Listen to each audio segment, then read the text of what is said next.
انا این دیار زیبا منظره، دیار باستانی قراتاق زادگاه شاعری صلح‌پرور استاد میرزا ترسونزاده است.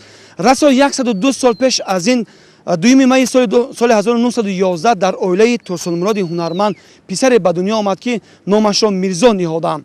استاد میرزا ترسونزاده با شعر و اثرهایش مشهور جهان گشته است و نام تاجیک و تاجیکستانیان را بلند برداشته است.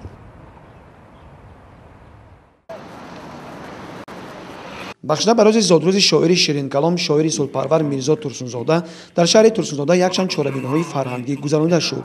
نخست صبح امروز با اشتراک نمایندگان مقامات اجرایی حکومت دولتی، رهبران تشکیلات و مؤسسه‌ها و کارخانه و اداره‌ها در باغ فرهنگی شهر ترسونزاده چهاربینی دایر گردید. چون رمز احترام و یاد بود، معاون رئیس شهر ترسونزاده محبت جلالی و یکشان رهبران و اشتراکچیان در نزد نیمپیکره استاد میرزا ترسونزاده گلچنبر گذاشتند. در اینجا قرائت شعر و ترانه‌های شاعر با آواز زنده خود او پیشکش حاضرین گردید. با جمالی تو ستاره شوخی و بازی کند، عالمی را حسن تو. سپس از طرف خوانندگان مکتب‌های تحصیلات میانه عمومی رقم 86 و 101 و مکتب بچگان شعرخوان جوان از ایجادیات و اشعار شاعر در وصف وطن مادر شعرها قرائت کرده شد.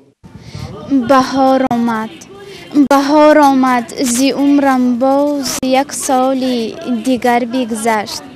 تمامی زندگی آهسته از پیش نظر بگذشت. و مثل گوشت و ناخن همیشه با وطن بودم. اگرچه نصف عمری بهترینم در سفر بگذشت. وطن در هر کجا آمد به سرفارم هوای تو. من از آن سوی اقیانوس بشنیدم صدای تو. باید ذکر کرد که 7 می سال 2001 با فرمان پرزیدنت جمهوری تاجیکستان امامعلی رحمان برای خدمت‌های ارزنده، تشویق و ترغیب صلح در اقصای عالم و معرفی ملت تاجیک در جهان به شاعر شیرین کلام شاعر صلح‌پرور میرزا ترسونزاده عنوان عالی قهرمان تاجیکستان داده شد. شکرگزاری میکنم که تمام اشعار میرزا ترسونزاده چون یک حدیث است در دل مردم جای گرفته است.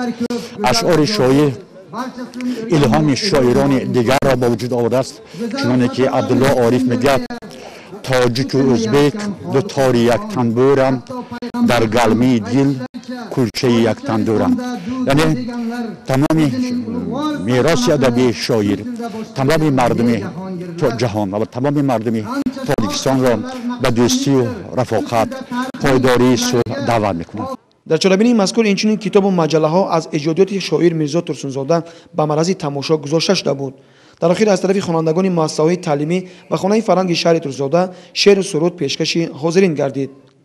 گزارش خورشید علیموف رستم پیر محمدوف از شهر ترسونزاده برای برنامه نوید.